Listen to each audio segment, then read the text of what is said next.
me wa London baby a me wo ye Walthamstow wo we here nkun bi so wo Manchester wo Birmingham wo Northampton wo Southampton Milton Keynes outside London baby wo contact me mami wusu anase Helena baby a wo bia so far as I wo betua wo postage ye be postu e di abrel se wo ye kokko se wo ye tuntum wo ye ho ne ho kala bia wo ye wo bi ho ye fita be enku bia wo pe bia wo benya bi ana obi wo ho a wasra I had enku no odin no na ma ne kala no ni body na ye basa hydroquine no asay kala no na se wunya glitter and glow na wo start it beginning no ubehu se repair wo kala no repair wo kala no ubeye kama ubeye kama say de migina hoy small girl hey enku no baby anya fe na wo betete samna asra wo ho obi ho na nso oben ye wo na nso oben cream ye wo can I say stretch marks bibia anomu ye wo whitening wo se wo a wo ye kokko wo ye fita wo pese wo ye fita bibia wo pa wo hwe wo ringe Santiago kra anase na brown wo Ghana enku bia wo pe bia wo benya bi na me de me ka landing for contact me a bibia wo bia me de bebrel me wo fie 24 hours enti anytime bia opesa wo frame numbers me enu nyina so a ba bia wo bia de how bia wo ka kire me a me sort problem na ma glitter and glow na ye wi ani aba organic product so konkonte enkate rere edien esese kwa de wache powder ye wo prekese powder ye wo ginger powder ye wo honey wo ho bibia konkonte ye echese enwo zomi everything bibia wo de wo hwehwe sa product ya Ghana hwehwe na brown anase Mr Santiago eba landing so a contact mami wusia Helena bibia wo bia no ye di bibebro bibia wo ho wache powder kran so e wo ho enti bibia ni ho a wo hwehwe a won sanka enti ni nyina ye glit and glow.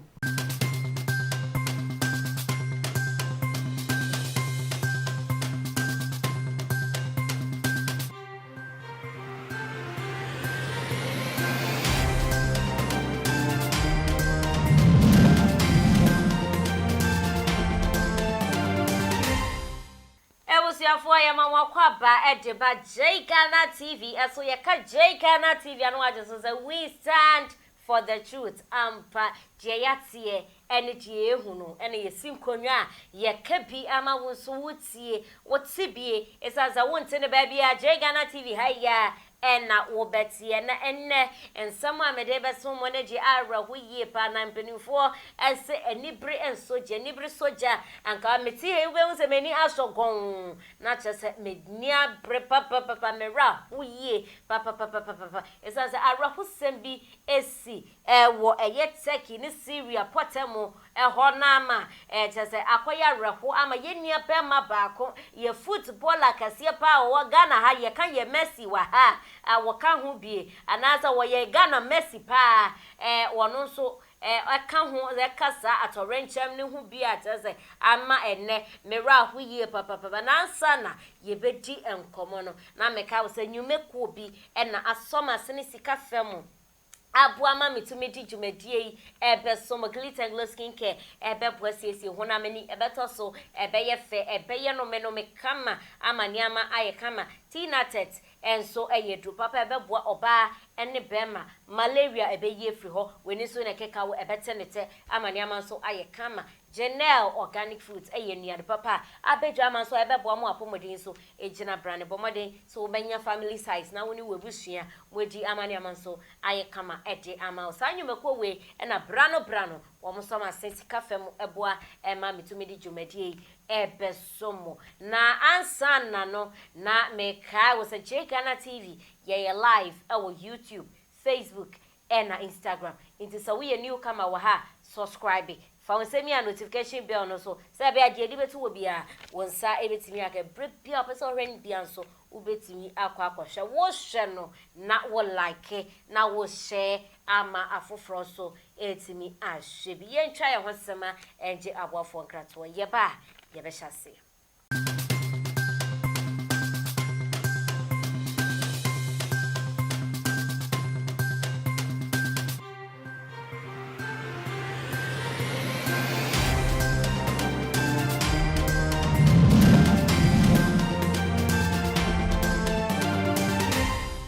Surprise!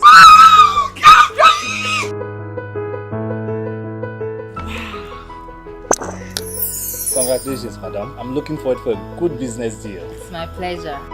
Hey, and let you besi. Ain't you going to make me appear on me? Excuse me, madam. I am a business partner. Mami kebi bincho. Tinatet venike no. Se wo yuswa esiesie ho e ma ho ye kama e ma wo ye obe mua. Je na ko try she. Thank you. Tinatet Venicare. Tinatet Venicare is an oral tonic for maintaining vaginal hygiene, not recommended for children below 12 years. Pregnant or lactating mothers should consult a doctor. Ebusiafo yamamo akwa bebiom ediba J Ghana TV. So ye ka J Ghana TV na waje so say we stand for the truth. Said ye midi kankano and nemera hu ye papa said ye benivosi and any bri soja nka be hu say many asogon and so red isan set mera hu ara hu sembi esi wateki any Syria manimu eye asase woso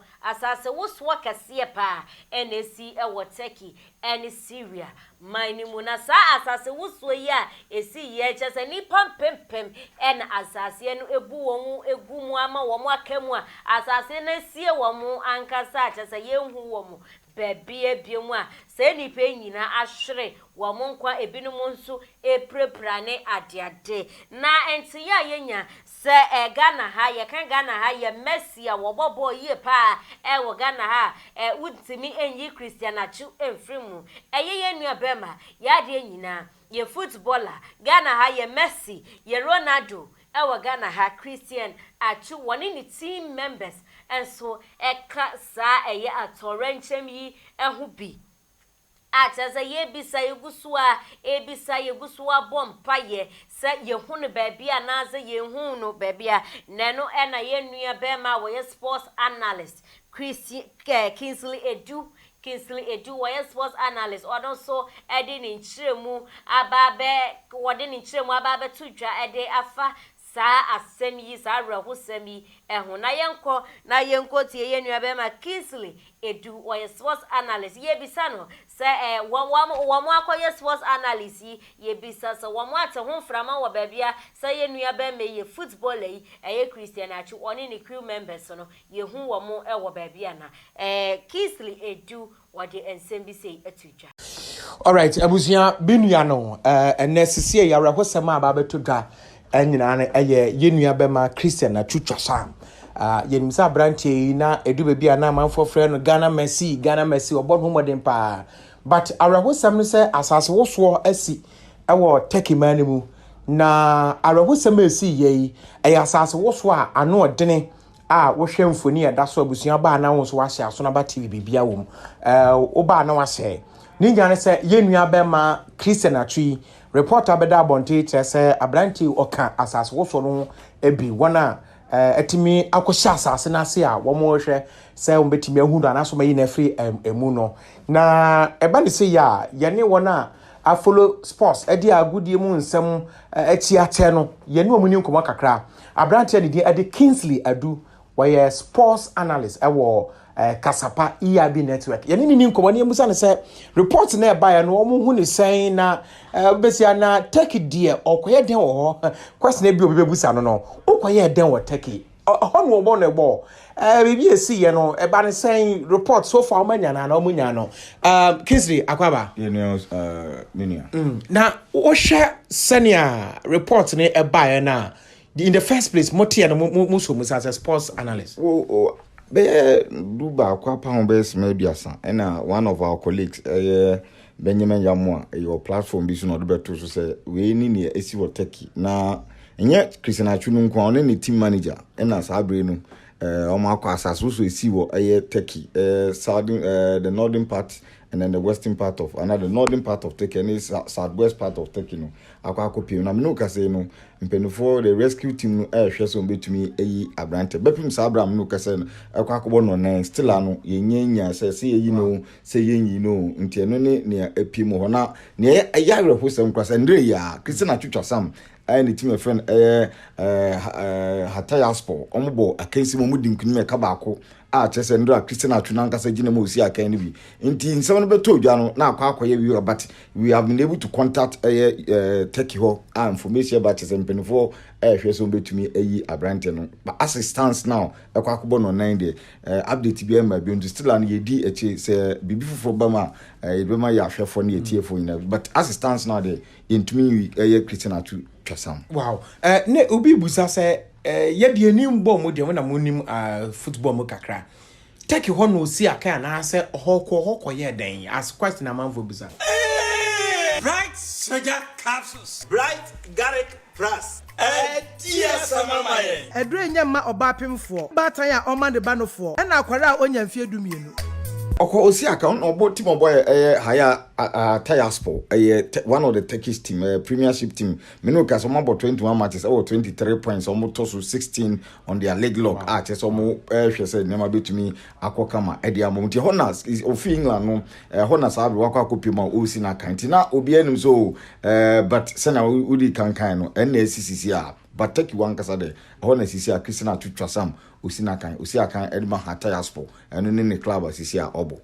na ye kai Cristian achuka crowd betimi aka no ho nsema che say wasi akan ma Black Stars na de bio ne betimi aka fa Cristian achu. Cristian Achu is one of the finest players Ghana yet to produce so far the Black Stars is concerned. We hear Cristian Achu Sam at a point in time he was African best player at 2015 Africa Cup of Nations. He's not a mere player. He's one of the best players Ghana yet to produce. And no share the ball no bona. Cristian Achu Sam pace. Just a come fast of ball no who didn't ball no Utum say yes, he's one of the finest players. But unfortunately for us, Empire in Ghana for you now more man say Minia butumi afan hototo because earthquake there earthquake 7.8 magnitude. Now we share pictures na videos na eba na we share kwa structures is wo obi be ebo about 8 9 10 story 15 story it me dwirigu from within a second there. It tells you that the earthquake na isi ho no eson pa ntimpa ni na ye mom ye nua no. Okay, enti ausane anana ka bebusa we as a country bibi enua be ma no ne nkwane na ho odin du no dia na ebetimi aye yen kase boni NC if unfortunate event happen now what have you lost? I think Zanka by now or Zanka FA need to make a issue statement. As it stands now, we have not heard from the FA. We have not even heard from our for instance missions Turkey. We have not heard anything from them. Maybe they are waiting for the Ministry of and as of now, Obia from Ghana Football Association. We have not heard anything from the FA. We have not heard anything from Ministry of Foreign Affairs. We are waiting, so at least we should be getting an update from them because he said Ghanaian. He's Ghanaian national. BBC is here now. Is the FA that will be a person contact or is the FA that they will contact? And, I think as early as possible. If the FA has anything to do, so we hold and the club no so or no between no doing come so how if you are buying a crab between no walk boy na. I mean they should do as early as possible. But as it stands now, and I think it's a worry. Maybe to no it's something I won't say Caribbean I just want to know what is happening there. But as it stands now, I mean. Wow. Yeah, they be a hard one. Okay. So now can you dem pabo teach ni ahwe sene be you better ask me. Mesu me da ase. Ebusua asemi die arahu we die awoso omani nyina ewiase nyina esane se eye ewiase asase woso eye die broni frɛ no quick no asase woso kese pa esi wo Turkey eni Syria mani mu ama enam so ma enipa pempem na enna asase no ebu wo mu akamu a wo mu anhwere wo mu nkwan wo mu ebeprepra so eprepra tese ukọ map ni mu kra da world map ni mu kra na Syria ne ye Turkey die wo mu agira efri ye map ni mu kra sansa asase woso na akoso wo ho no na eno na ye mampeni dada John Dramani Mahama wono nso ede akwato ni Instagram page so a wo kire se o man Ghana yemomode se ye be bompa ye ede ama ye nuabe ma Cristian Atsu wontimi enjerasa wontimi enwusa nyankopon ehu ne mobo babia wo bia Ghana fo ye mompa ye emfanta ye nuabe ma nechi ne mpo se ne ho nkan ye de a ene na ye bonya mempa ye se ye betimi ehu no ye bompa ye se sa amanihu anasa torenchem ye esi nyankopon eyi ye nuabe ma no efrimu akra dodo na na chese wo mo ahwere wo mo enkwa ukopie mu ewo Turkey ene Syria mani mu a yesa asase wuso a esi ne nei enipa dodo na enipa mpempem na asase no ebu wo mo egu mu a wo mo ahwere wo mo enkwa weji yesra nyankopon emban boy yesra nyame bambo pa se wo mo ye ho ban na asase wuso eji mebi ensi wo ba bia nyankopon na nkasa enkurekura ye no won hwe ye so na rahusem ya esi ewo Turkey ene Syria ne de ma nyankopon ma no ensi ewo ba bia asase mi je araho ye pa ye nua be ma Cristian Atsu nso ye de nyempaibo ebeta nechi se nyankopon enka ne ho woni ni crew members baby a wo mo hye bia se wo mo ho kan ye de a ene yesre se nyankopon emwa na ye hunu na sa arahu asem yi de arahu sem yi de ma ebi enka no pa ma ebi enka no wei ene enkomo ne nsam a yensa aka ye ne mo ebeche ebusia na meka wo se eye yenkomo twitwi nwumekuo bi ena asoya sene aboama yetumi disa enkomo twitwi ebesomo glitter and glow skin Kinaata ena gene organic fruit womo ene nwumekuo asoya sene aboa ama yetumi di yenkomo twitwi ebesomo yefri ho asede ho enkoma production crew Ghana TV eguso adi yeni edisa eye asase wusuo yi echi de bedi echi abebia se yehu ye nuabe ma no se yehu no ye de beba besom enu ti koso a na hwe Ghana TV enyi nkobabia omade nse brano wo behwe de be kotwi akobrama nyina ye de ebeba besom midin eye dache hema ajwa nati asida piesie enkoma wankasa nso a oje bra wo hweme koso ahwe Ghana TV makram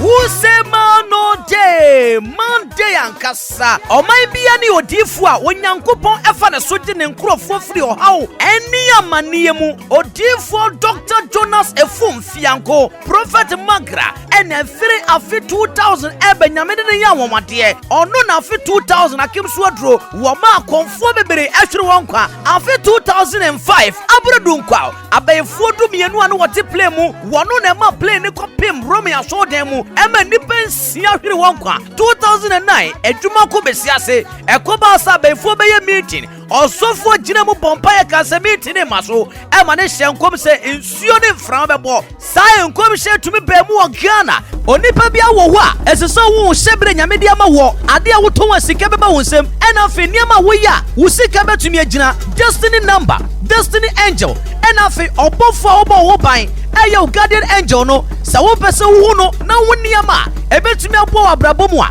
and one is Sababo Diffuanim, ye put it in Sawanuna Bremo, on Yankupon Amneso, Eyi or how near Manina, Efia Samaso, and Uti or how be a Dawsubia, Sawoba Shenya Minipa, on Yamin Century Rebecca, Prophet